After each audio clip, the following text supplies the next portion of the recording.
Well, thanks again, Greg, for inviting me. So, hey, everyone. I know I met many of you a couple of weeks ago at eResearch Australia. I'm Kyle. I'm a research associate professor here at U Chicago.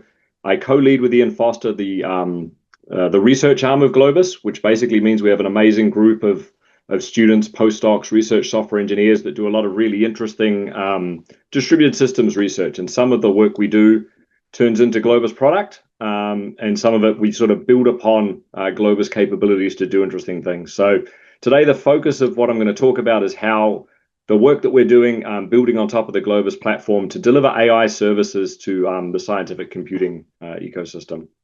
So I think you've all probably seen a picture that looks something like this before. It's sort of outlining the rough stages of the scientific method, basically a loop from asking a question to determining a result, publishing it, and then starting all over again. And essentially our rate of discovery, our rate of progress is basically proportional to how quickly we can iterate on these loops. And of course, I think you're all well aware of the problems facing us at the moment. Data is growing ever larger, publications are increasing, the problem complexity is getting even greater, but the amount of funding, the amount of researchers, and the amount of human time we have available to us is obviously staying roughly the same. So the focus of our work and many other people over the last decade or more has really been to think about how we can automate various phases of this scientific method. We have powerful CI, cyber infrastructure resources, high performance computers, clouds. We have the Globus services that make it possible for humans to essentially outsource a lot of the complexity to these very reliable, robust platforms and then scale their analyses, their work up to greater and greater scales. Of course, the elephant in the room is AI, and this is providing us, I think we'd all agree, another leap in terms of scientific productivity. It's increasing the automation, the level of automation we have available to us, enabling us to conduct more work per unit of human time. And so we've all seen the impact of these very large AI projects on science, not only at the extreme end in terms of Nobel Prize winning AlphaFold, et cetera, but in terms of the everyday labs that are leveraging AI for anything from writing publications to deriving hypotheses to conducting analyses. And this even extends to sort of extreme automation with robotic laboratories and even humanoid robots. Unfortunately for us, or maybe fortunately for us from the Globus perspective, AI's in scientific computing in scientific applications is typically distributed. It's very rare for the data producers to be co-located with the actual computing infrastructure on which the models are trained, the inferences are run, et cetera, et cetera. And there's some examples there on the left, the Vera Rubin Observatory that's up in the mountains of Chile. I think you're all probably familiar with the Australian synchrotron, which I believe is outside of Melbourne. Is that right, Greg? I think it's outside of Melbourne. And then the South Pole Telescope. And on the right, you see locations of AI supercomputers around the world. And you'll notice there's not too many of them in the mountains of Chile, right? There's a few in Australia, et cetera. But essentially, we need data to move, or we need computation to be able to move, to be able to exploit these unique resources that are available to us. And that's where Globus comes in. So I have one slide about Globus, and then I was assuming that everyone here is probably here because they're familiar with it. I'll just remind you the architecture, and then we'll jump into how we're building on this platform for various AI use cases. And I suspect I have way too many slides, so we'll see how many I get through in 30 minutes, and then you can cut me off, Greg, and we can move to Q&A. So quick reminder of the model. So Globus implements this really interesting hybrid model for research computing. Essentially, we have this ability to federate infrastructure at the edge, anything from instruments, facilities, compute facilities, storage through to your laptop and custom services. What we do is we deploy on top of these lightweight agents, Globus Connect server, Globus Connect personal, Globus Compute agents, and also the action provider interface for various services, such that these resources are now connected to the Globus cloud, the Globus ecosystem. Globus runs a set of reliable, robust, scalable performance services in the cloud that enable us now to make use of this federated ecosystem of computing and data resources. And of course, we wrap this in a standards compliant security fabric based on OAuth. So Globus by itself already provides a fairly useful platform for us in terms of developing, deploying, exploiting AI in various use cases. It makes it really easy for us to move, to make use of different resources, irrespective of where they are. It removes barriers that are associated with distribution. What else is on the slide? It makes it easy for us to scale training from small to large computers. It makes it possible to string together these really interesting workflows that go from data being acquired on some instrument through to cleaning, processing, publication, etc. And it provides APIs, importantly, that are completely open that you can build upon to leverage these capabilities and develop value-added services or verticals that are even more powerful for a particular domain. And so this picture is sort of showing Globus in the middle of this ecosystem of AI services that are evolving in the US and Australia, around the world. And so I'm going to focus for the rest of the talk on these services that are around the edges here, the diamonds and gardens, and I'll explain briefly what they are. In terms of the way I've laid this out, I asked ChatGPT a little while back to generate me a picture of the AI lifecycle, and this is what it generated. You can tell there's some what looks like English in there, and the idea is that we're going from sort of the pre-training step, fine-tuning step, publication, inference step. And I'm going to talk about a few different services at various stages. So I'm going to talk about Diamond and Flight, that are services for training machine learning models. I'm then going to talk about Garden and the Argonne inference service, that are services for publishing models and for high-performance inference. And then finally, if I've got time, I'll talk about one of our newest projects, which is the Academy agentic middleware that allows you to deploy and manage agents in a federated ecosystem of computing resources. Let me move you guys out of the way so I can see how bad I am with time. Okay, we're doing well. Okay, so the first service I want to talk about is Diamond. So this is a collaboration led by Professor Zhao Zhang at the Rutgers University out east. And so Zhao has spent the last decade at the Texas Advanced Computing Center, basically supporting AI use cases, so supporting scientists that are trying to make use of AI. That was his full-time job there before he got his tenure track position at Rutgers. And so after this this long period of supporting users, he observed that there were pretty significant barriers between researcher coming to him and the actual machine learning methods available to train very large models. So you can think about, right, you need to take a machine learning model, you need to adapt it to some supercomputer, you need to deal with the libraries that exist, you need to understand how that supercomputer is architected, you inevitably need to tweak all of the training parameters as you go, as you apply it to your data set. And so what he wanted to do is build essentially a web-based platform that enables remote model training at very large scales, training and fine-tuning, and enable people to essentially to move these training and share experiences and patterns with each other, so that a researcher in one domain was not reinventing the wheel each time they wanted to come along and train a new model. And so as part of this effort, there's a bunch of sort of novel research going on around automatic scaling, job planning, execution across clusters, data management, etc. But this is all building on top of the Globus platform in terms of how it's managing the deployment of training operations, the management of containers, the management and movement of data. So you can go to this website. This is all live. I'm trying to think. I'm pretty sure there's no gatekeepers in the way. I think you can log into that, but it requires at the moment the only resources supported are access resources in the US. So several of the large supercomputing centers like the TAC machines, the Anvil machine, I think SDSC machine as well.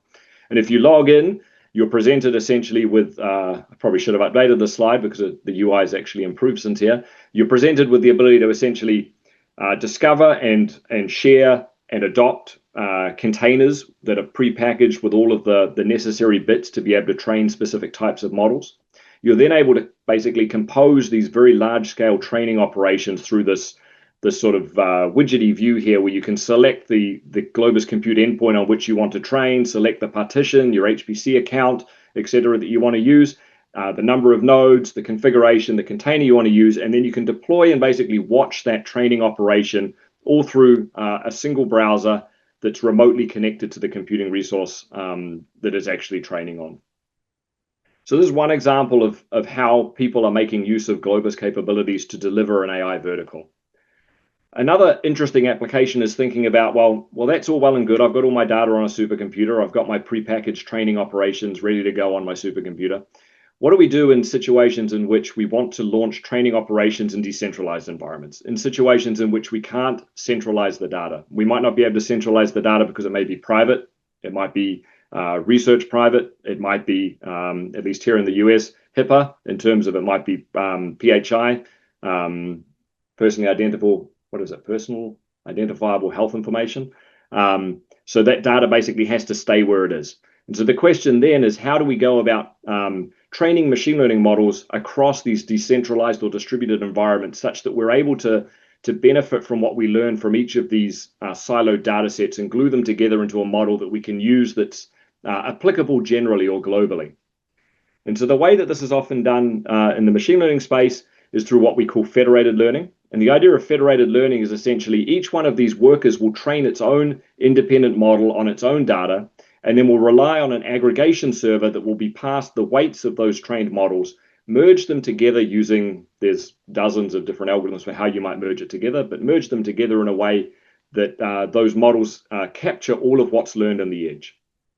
So this is actually an animated slide, I forgot. So essentially the aggregator takes an architecture for a model. It distributes that model to each of the workers. The workers there perform local training on that data. When they've finished their local training, they send those weights effectively to that aggregator. They're glued together, and then the cycle repeats, so we can go round in circles. So an individual by the name of Nathaniel Hudson, there's actually a couple of federated learning frameworks built on top of the Globus platform, but one example here is Flight. So this is Nathaniel Hudson. He was formerly a postdoc in our group, and he's now a professor at the Illinois Institute of Technology. So he built this really interesting framework called Flight that, as you can see there, uses Globus Compute and Globus Transfer under the covers to essentially deploy these training and aggregation operations on arbitrarily distributed computing endpoints. The interesting thing about this framework is it supports both hierarchical federated learning, so you can sort of imagine a tree of joining together these aggregated models, and it also supports asynchronous federated learning, so being able to do that training and aggregation in an asynchronous manner.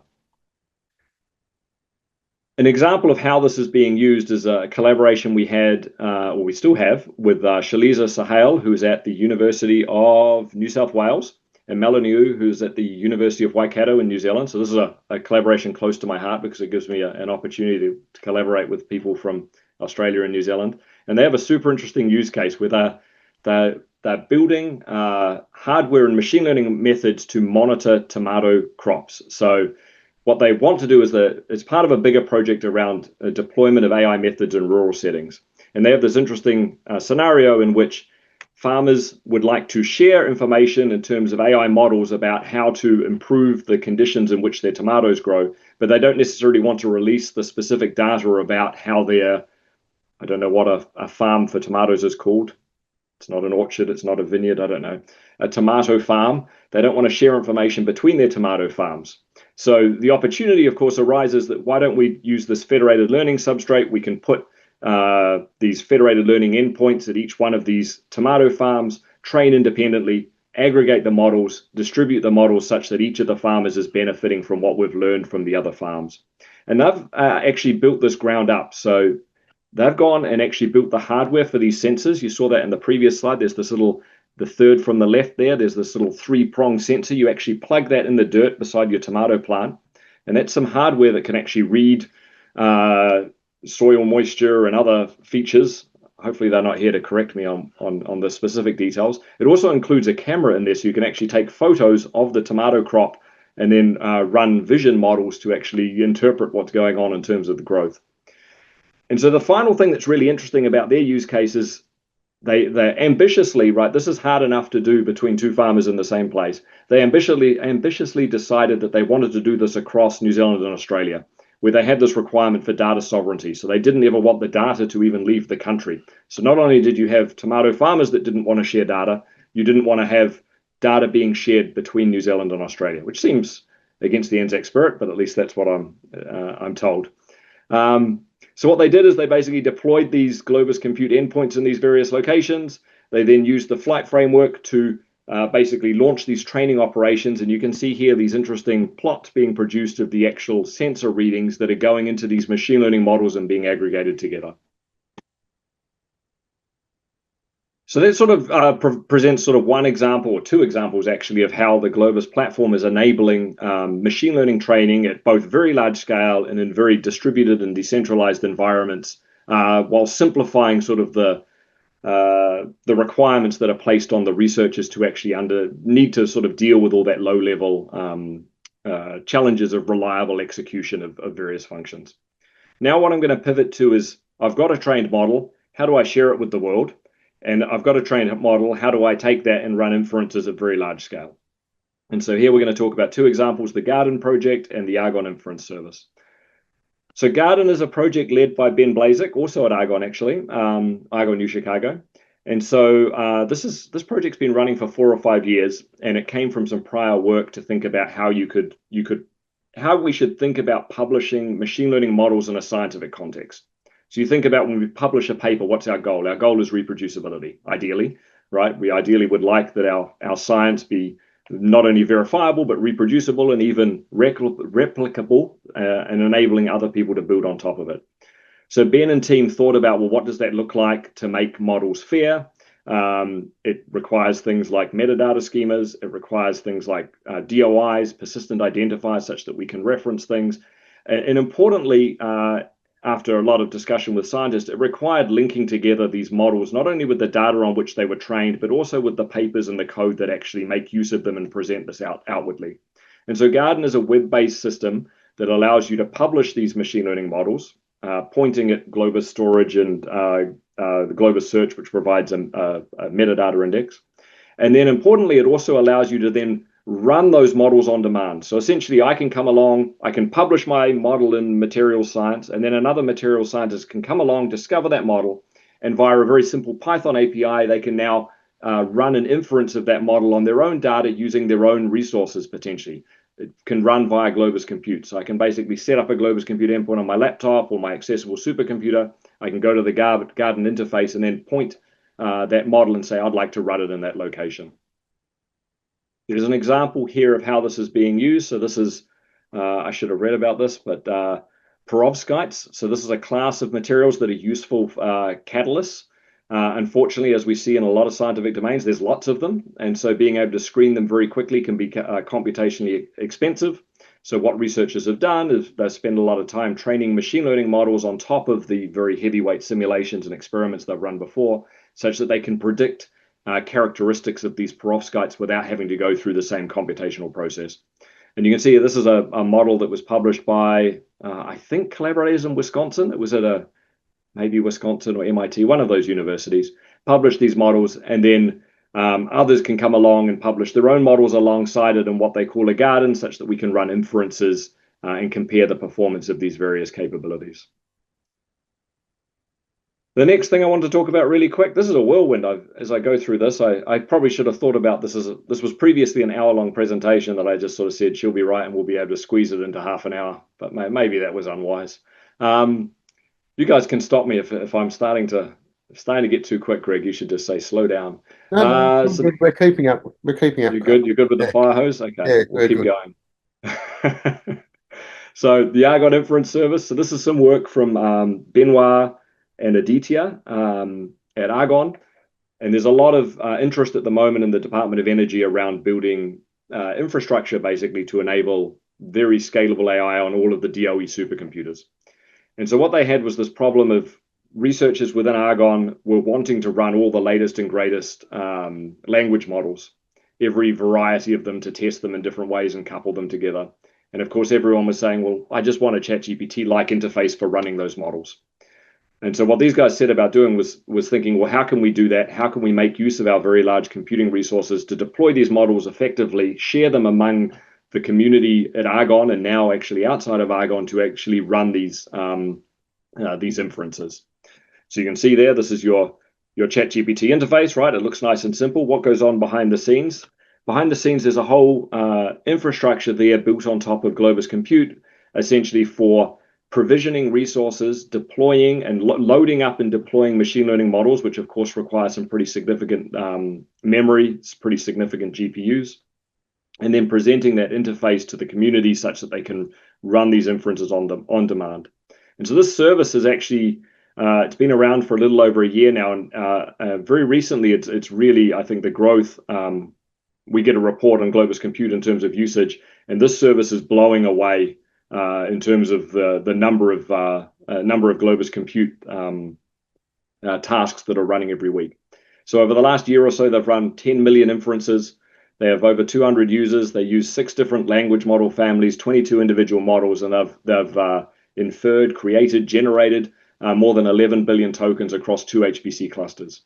They're currently going through the process of working with other DOE labs now to deploy the same infrastructure. And the fact that they build on top of Globus Compute makes it very simple. The policies really, the challenging point is addressing the policies of those individual sites to enable this inference access within their lab and across the lab. So the actual infrastructure piece is the easy bit of this. Okay, so with that whirlwind, I wanted to go to the final part, which is the bit we're most excited about recently, which is some work coming out of our group, the Academy system, which is an agentic middleware that's focused on scientific use cases and federation. So where did this come from? This came from a decade of working with Globus, where we've automated a lot of the easy things. And in doing, we have found that there's a lot of other bottlenecks that are still gated on humans in some way, right? Being able to synthesize knowledge, propose hypotheses, write, debug, run programs, configure and run experiments, interpret results to complete that loop. And so what we think is we need to delegate many of these tasks to AI-enabled agents that are going to act on our behalf, agents that are going to be persistent, stateful, cooperative. These agents that will be empowered to essentially operate with intermittent or limited human oversight. And our belief is that these agents are going to increasingly dominate resource usage. So maybe 5-10 years from now, perhaps the majority of HPC usage will be driven by agents rather than humans. So we had an exceptional PhD student, Greg Pulowski, who graduated earlier this year and like many people has moved on to NVIDIA, but is still very actively engaged in this project. And so he built this Academy middleware. The idea of this middleware is that you're probably familiar with agentic systems coming out of industry, the Landgraf, small agents, etc. And most of these agentic systems are really designed for sort of a centralized or single environment deployment in which language models are playing roles, different roles, right? Co-scientist type roles, talking to each other, making decisions, and then calling out to MCP type servers to run tools. Our approach here was to think about it the opposite way, to think about it from the ground up, where what we want to have is we've got distributed infrastructure, we've got compute and storage all over the place with walls around it in terms of who can access it. What we'd like to be able to do is deploy agents in these different environments and then enable these agents to communicate, work together to achieve goals. So you can think of this as a ground up coming from the federated infrastructure perspective. And the Academy itself is essentially a relatively lightweight agentic middleware that's somewhat agnostic to how agents are launched and run, but provides the overarching control in terms of the agentic lifecycle.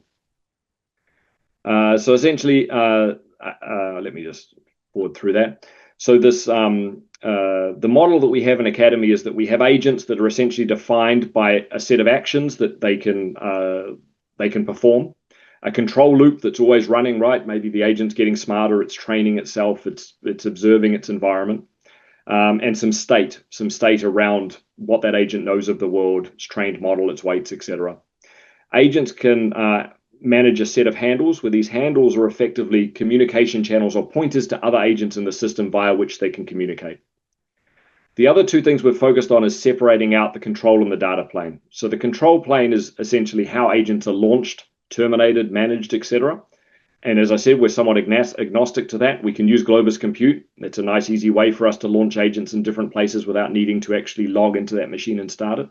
But agents can also be launched manually, or they can be launched scalably through a parallel computing workflow. And then the other piece is to think about the exchange. So how do agents communicate in this environment? And so our thought here was that this communication is going to be asynchronous. Think of it more like a mailboxy type model, where agents deliver messages between each other without necessarily having that temporal coupling of being online at the same time.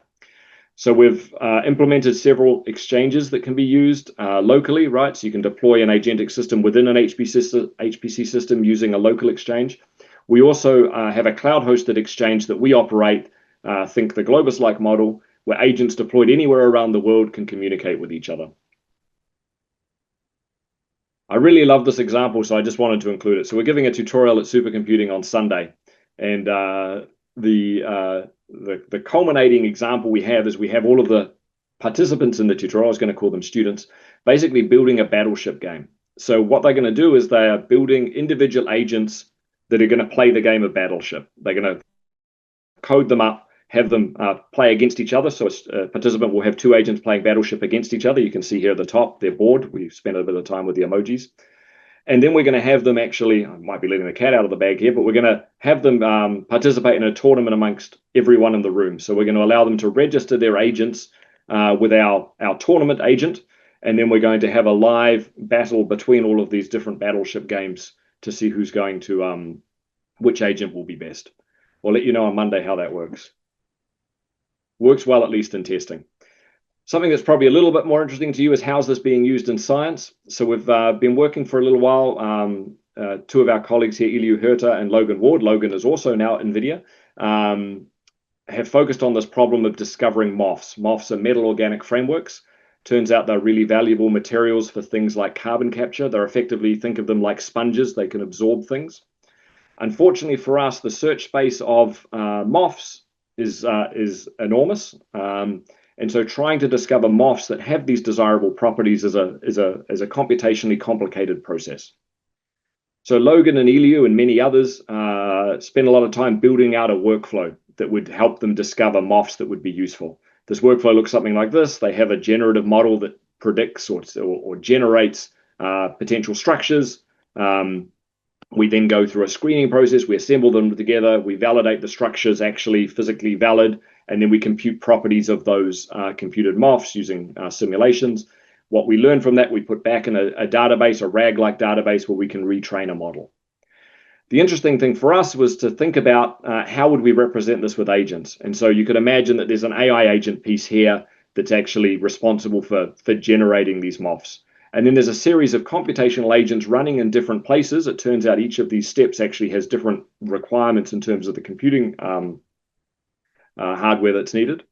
We can split that up, run these agents in different places, and break this apart from a necessarily loop-like infrastructure to something that has much more pairwise communication. The other thing that's cool is, of course, with an agentic approach, we can plug in different agents. So we can replace agents or augment agents where we have different granularity simulations. We could plug in an agent that actually is an embodied agent that runs experiments in a laboratory setting. And so using the Academy middleware, we implemented this MOFA workflow using Academy, and we were able to split apart all of these individual agents, deploy them in different places like the Aurora supercomputer, the Polaris supercomputer, and the Chameleon cloud based on their use cases.